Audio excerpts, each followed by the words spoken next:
Assalamualaikum warahmatullahi wabarakatuh.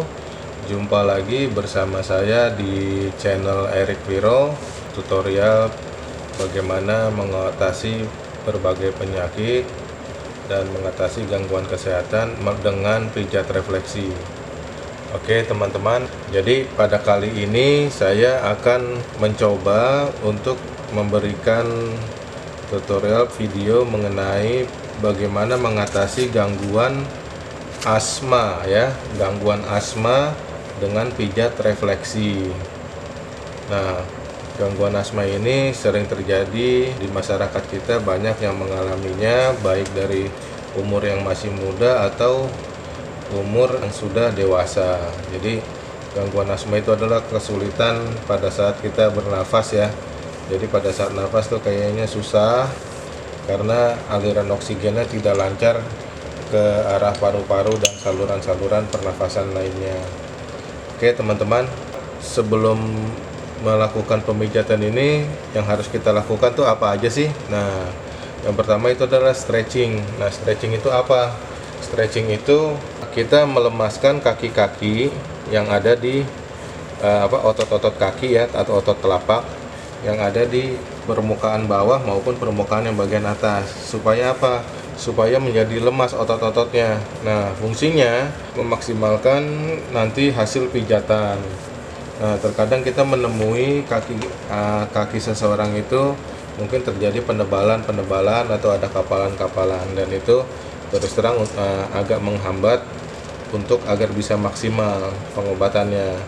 Nah, kemudian setelah kita stretching ini kita harus kasih balurkan hand body lotion ya, bagusnya ya, hand body lotion atau minyak kelapa atau minyak olive oil atau minyak urut. Supaya apa? Supaya nanti pada saat nanti kita pijat itu tetap lembab dan tidak mengalami kelecetan. Jadi gampangnya tidak gampang lecet kalau misalkan kita kasih pelembab ya. Nah, kemudian urutan-urutannya itu adalah daerah ginjal, saluran kencing, kandung kencing, terus daerah kepala, kemudian sistem metabolisme, dan juga sistem pengeluaran. Jadi ada urutan-urutan untuk memijatnya kalau untuk di refleksi itu ya. Jadi nggak bisa sembarangan langsung main pijat-pijat aja. Oke, yang pertama itu adalah ginjal. Untuk menentukannya paling gampang itu adalah seperti ini ya teman-teman ya. Ini sejajar dengan ini. Nah, ini ada tulang ya. Nah, ini jarinya begini nih. Nah, kita begini. Nah, ini adanya di sekitar sini teman-teman. Itu adalah titik ginjal. Nah, untuk gambar titik refleksinya, daerah-daerah titik refleksi nanti teman-teman juga bisa download di link deskripsi ya. Kita kasih lihat, kita kasih juga itu, teman-teman bisa download. Untuk gampangnya tuh kita begini ya teman-teman ya. Nah, yang kedua ini sejajar dengan ini saluran kencing. Yang ketiga ini kandung kencing. Ada sekitar situ ya. Titik ini adalah titik yang pertama yang harus kita lakukan. Jadi mau mengobati penyakit apapun juga, 3 titik ini harus pertama. Karena kenapa? Karena dia nanti yang akan melakukan pembuangan secara maksimal melalui kencing, melalui kulit, melalui itu ya. Nah, jadi pada saat kita memijatnya itu, pijatannya itu bisa 5-10 menit tiap titiknya teman-teman ya. Nah, kemudian pada saat kita memijat itu kita bisa menggunakan juga alat bantu seperti ini, yaitu tongkat pijat, ada yang tumpul, ada yang tajam. Nah, ini fungsinya masing-masing beda-beda. Kalau yang tumpul ini untuk area-area yang terbuka seperti ini. Tetapi kalau misalkan di areanya ada yang di sisi-sisi atau di sela-sela tulang, itu bisa menggunakan pakai yang tajam. Nah, pada saat kita memijat itu tekniknya bisa seperti ini, bisa seperti ini ya, bisa seperti ini atau seperti ini. Nah, ini lamanya itu masing-masing adalah 5-10 menit. Dan tekanannya itu kurang lebih teman-teman 1-2 kilo teman-teman. Nah, gimana kita caranya menentukan? Misalkan ini tangan saya anggap sebagai timbangan ini, maka kita pijat seperti ini ya. Nah, tekan seperti ini, tekanannya ini nih sampai 1-2 kilo. Nah, setelah kita sudah mengerti kurang lebihnya tekanan itu seberapa harus tekannya, ya ini kita langsung aplikasikan di titiknya. Nah, pada saat memijat titiknya, ini jangan lari-larian. Misalkan ini kita pencet di sini nih, terus kita lari-lari sampai ke sini-sini. Jadi malah titiknya ini nggak kepencet, nggak kepencet. Nah, kita harus tetap di titik tersebut ya. Nah, untuk gampangnya misalkan kita menggunakan alat bantu, nah ini titiknya tetap ada di situ terus yang kita pencet. Nah, terus itu stabil, jangan lari-larian ya. Begitu pula untuk titik yang saluran kencing ya, untuk melancarkan pengeluaran ya melalui kencing nih ya. Saluran kencing itu juga dipijat 5-10 menit. Kemudian ini juga kandung kencing itu juga, ini posisinya ada dekat tulang ya, dekat tulang ini nih yang nongol nih. Nah, dia itu 5-10 menit juga. Lakukan maksimal seperti itu. Dan tekanannya 1-2 kilo. Dan jangan lupa teman-teman, seperti tadi saya bilang, selalu gunakan hand body lotion supaya tidak lecet. Oke, setelah ini maka kita yang harus kita lakukan tadi seperti saya bilang, setelah 3 titik ini adalah daerah kepala dulu. Nah, daerah kepala yang mana aja yang harus kita pijat? Yang pertama adalah ini, daerah kelenjar bawah otak ya. Kelenjar bawah otak itu posisinya di sini, atau kita kenalnya sebagai kelenjar pituitari. Dia yang mengatur sistem organ yang ada di tubuh, terutama sistem metabolisme yang diatur oleh kelenjar paratiroid ya teman-teman ya. Nah, jadi kita pencet aja di sini nih. Nah, ini kita pencet kurang lebih ini 5 menit ya, 5 menit sampai 10 menit. Cuman tekanannya jangan 1-2 kilo, mungkin setengah kilo aja cukup. Karena kalau kekerasan, kalau untuk daerah saraf titik pijat refleksi saraf kepala itu, kalau kekerasan malah nanti sarafnya malah rusak kalau terlalu keras. Yang penting ininya konstan ya, pijatannya konstan. Oke, kita lanjutkan lagi. Terus titik berikutnya adalah kelenjar paratiroid ya. Nah, kelenjar paratiroid ini adalah kelenjar yang berkaitan dengan fungsi yang ke arah tulang ya, yang ada kaitannya dengan tulang. Jadi posisinya adanya di sini nih teman-teman. Jadi kalau kita lihat ini ada tulang. Nah, ini di sini, dekat sini ya. Kita gambarin dulu teman-teman. Nanti bisa lihat ya teman-teman ya, itu ya, mengenai titik letak-letaknya ya. Teman-teman bisa perhatiin itu posisinya adanya di mana ya. Nah, ini untuk yang paratiroid ini agak keras. Kenapa? Karena dia berkaitan dengan ke arah tulang. Ini agak keras, 5-10 menit ya teman-teman ya. Kemudian yang kita pencet adalah kelenjar tiroid teman-teman. Kelenjar tiroid itu adanya di sini teman-teman ya. Jadi kalau kita lihat di sini nih, ini ada cekungan. Nah, ini sampai sini nih, dari sini di atas ginjal ya. Nah, ini nih cekungan yang tulangnya nih. Nah, ini sekitar sini tuh ya. Nah, ini kita pijat aja. Nanti teman-teman bisa lihat ya, itu ada kelenjar tiroid ya. Karena ini dia panjang, maka kita pijitnya gini aja. Nah, ini adanya di leher nih dia nih, kelenjar tiroid nih. Orang kadang-kadang nyebutnya kelenjar apa, kupu-kupu atau kelenjar Adams. Nah, ini lakukan 5-10 menit ya, yang konstan. Ini kita yang bagian yang sakitnya itu, yang keganggu itu nggak tahu di mana. Dengan kita raba seperti ini, maka kita mengetahui nantinya ya. Nah, kemudian yang kita lakukan adalah kelenjar adrenal. Nah, kelenjar adrenal itu adalah kelenjar yang ada persis di atas ginjal ya. Nah, dia di sekitar sini nih teman-teman. Nah, situ, dekat situ ya. Jadi kita pencet langsung aja, kita pencet begini ya. Setelah kelenjar adrenal ini, maka yang harus kita pijat adalah kelenjar pankreas ya. itu adanya di bawah lambung ya. Lambung itu adanya di sini, persis di ini. Nah, ini pankreas di sini ya. Nah, pankreas dan usus 12 jari itu sama posisinya, kurang lebih di sini ya teman-teman ya. Ini panjang gede juga nih teman-teman. Nah, ini kita pencet, bisa dengan ini teman-teman pencetnya. Nah, jadi ini karena dia lebar, kita juga seluruh areanya kita explore aja. Jadi kita tahu nanti daerah mana yang sakit, teman-teman bisa tahu. Lakukan juga teman-teman ini selama 5 sampai 10 menit teman-teman. Supaya hasilnya nantinya efektif ya teman-teman ya. Nah, kemudian adalah kelenjar reproduksi setelah pankreas ini. Nah, kelenjar reproduksi itu adanya di sisi bagian luar teman-teman. Nah, ini posisinya dia di sini teman-teman ya. Nanti lebih jelasnya itu bisa lihat di daerah di gambar ya teman-teman ya. Nah, jadi kelenjar reproduksi itu ada di sini ya teman-teman ya. Nah, ini juga membantu kurang lebih di sini teman-teman. Nanti teman-teman bisa cari ya di gambarnya ya. Nah, ini kita pijat seperti ini. Nah, ini nantinya bisa membantu banyak dalam pengobatan gangguan asma ya dengan refleksi ya. Ini lakukan 5 sampai 10 menit ya. Nah, ini nih kasih hand body jangan lupa, karena kalau enggak nanti lecet yang di sisi sini ya.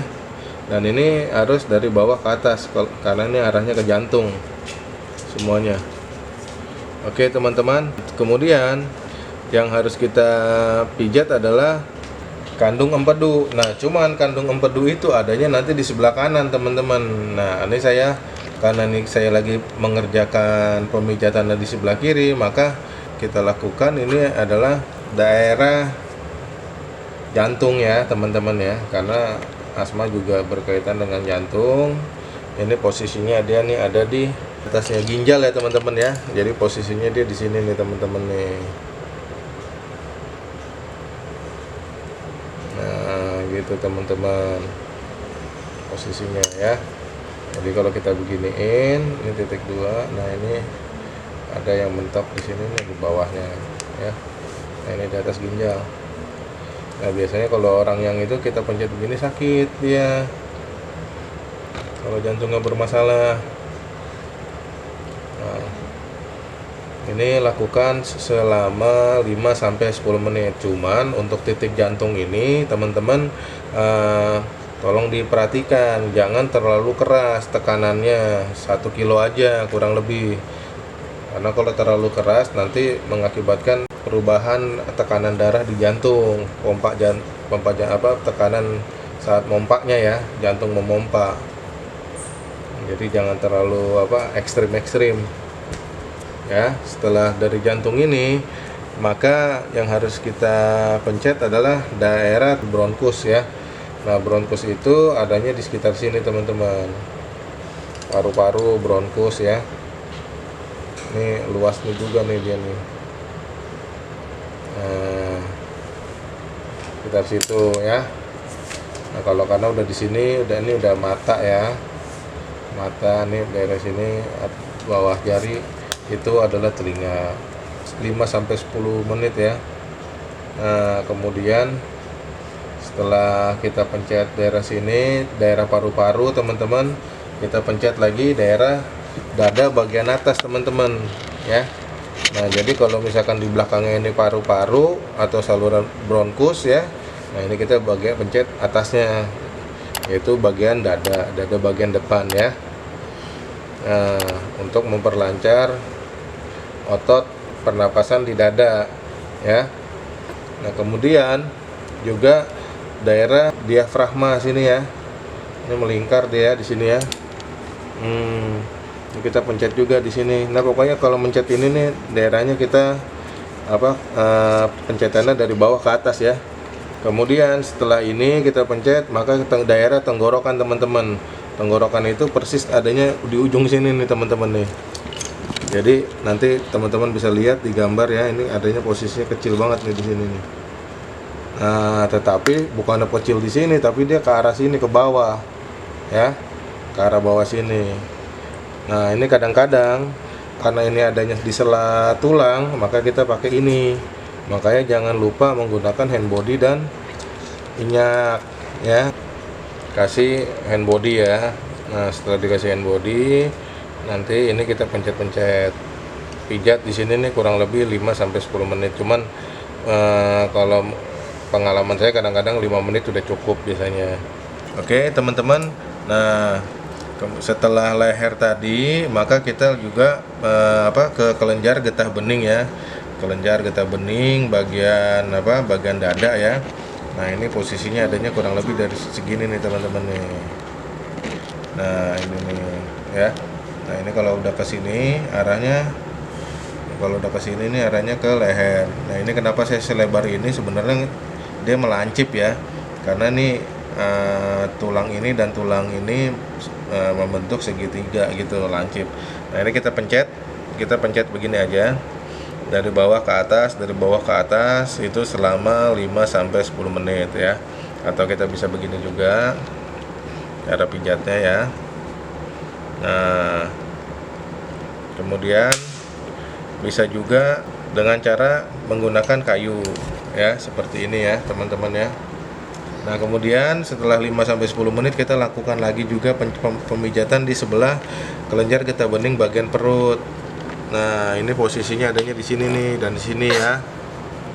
Nah, jadi kalau kita luruskan seperti ini, maka ini kita ketemunya di sini nih. Nah, ini lakukan di situ ya teman-teman ya. Ini lakukan daerah sini dan juga daerah sini teman-teman. Nah, ini lakukan begini teman-teman ya.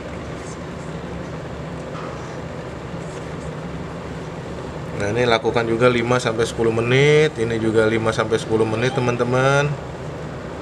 Mijitnya jangan begini teman-teman, tapi begini ya. Nah, setelah ini 5 sampai 10 menit, maka kita lakukan lagi di kelenjar getah bening bagian atas. Di sisi sini teman-teman ya. Nah, ini mata kaki ya. Ini mata kaki lebarnya segini nih. Nah, ini persis di depannya ya. Jadi begitu teman-teman. Jadi untuk pengobatan untuk gangguan asma, nah ini tuh untuk yang sebelah kiri ya. Untuk yang sebelah kiri ini, jadi nanti pada saat nanti kita pijat yang di sebelah kanan, itu ada penambahannya adalah titik empedu dan tidak ada titik jantung di kanan ya. Jadi yang berkurang itu adalah titik jantung yang di sebelah kanan kan nggak ada, dan ditambahkan yang ada adalah titik empedu ya. Oke teman-teman, jadi yang lain-lain titiknya sama. Nah, jadi nanti teman-teman bisa kalau misalkan itu bisa bertanya juga nanti di kolom komentar. Nah, sekarang saya akan tunjukkan titik empedu di sebelah kaki kanan. Titik empedu itu tadi teman-teman, kalau kita udah tentukan titik ginjal, itu titik ginjal itu kurang lebih di sini ya. Nah, titik empedu itu adanya ini kalau misalkan ini legok nih. Nah, ini pas legok ini nih. Nah, ini nih segini-gini nih. Titik liver nih. Nah, ini titik liver, titik empedunya adanya di sini. Ya. Nah, ini titik empedu di sini. Jadi nanti penjelasannya bisa lihat di gambar ya nanti ya untuk teman-teman ya. Nah, ini kita lakukan selama 5 sampai 10 menit juga teman-teman. Oke teman-teman, sekian dulu video dari saya. Mudah-mudahan video saya ini bermanfaat. Nah, biasanya setelah dipijat itu kita akan mengalami yang namanya dehidrasi atau kurang cairan. Karena kenapa? Karena mungkin kita capek menahan. Nah, itu kita makanya saya selalu menyarankan agar pada saat setelah dipijat refleksi ini, orang tersebut dikasih air putih hangat atau teh manis hangat supaya tidak lemas, dan itu juga membantu untuk memperlancar pengeluaran yang ada di tubuh pasien tersebut. Nah, kemudian ada juga efek-efeknya tuh, misalkan lewat air seni. Efek dari pijat refleksi itu mungkin air seni kita jadinya atau air kencing kita jadinya lebih bau terus warnanya keruh ya. Nah, itu pertanda bagus teman-teman. Atau mungkin di kulit kita nih banyak keluar ruam-ruam, berarti kotoran itu keluarnya lewat kulit atau keringat. Nah, bisa juga melalui luka-luka. Jadi kayak model ada kayak jerawat-jerawat di badan, tapi udah mateng-mateng gitu. Agak kebiruan, keunguan gitu. Nah, bisa juga lewat BAB teman-teman. Nah, kalau lewat BAB itu biasanya tinjanya lebih lengket daripada biasanya. Nah, itu adalah tanda-tanda yang memang normal untuk setelah dipijat refleksi. Nah, kemudian banyak hal yang ibaratnya tuh juga untuk dari sisi minuman atau herbalnya pada saat kita terkena gangguan penyakit asma ini gitu. Jadi kalau bisa itu jaga makan yang berkolesterol, terus juga lemak, jeroan, otak ya yang mengandung hal-hal tersebut ya teman-teman ya. Terus juga santan ya yang kental-kental itu hindarin teman-teman. Untuk jelasnya nanti kalau misalkan teman-teman masih ada yang bertanya, teman-teman bisa bertanya di kolom komentar. Dan bila mana video saya ini bermanfaat, silahkan teman-teman share ke teman-teman yang memerlukannya. Dan juga di subscribe, like, share ya teman-teman ya, supaya makin berkembang ke depannya. Oke teman-teman, sampai di sini dulu. Salam sehat untuk semuanya. Wassalamualaikum warahmatullahi wabarakatuh.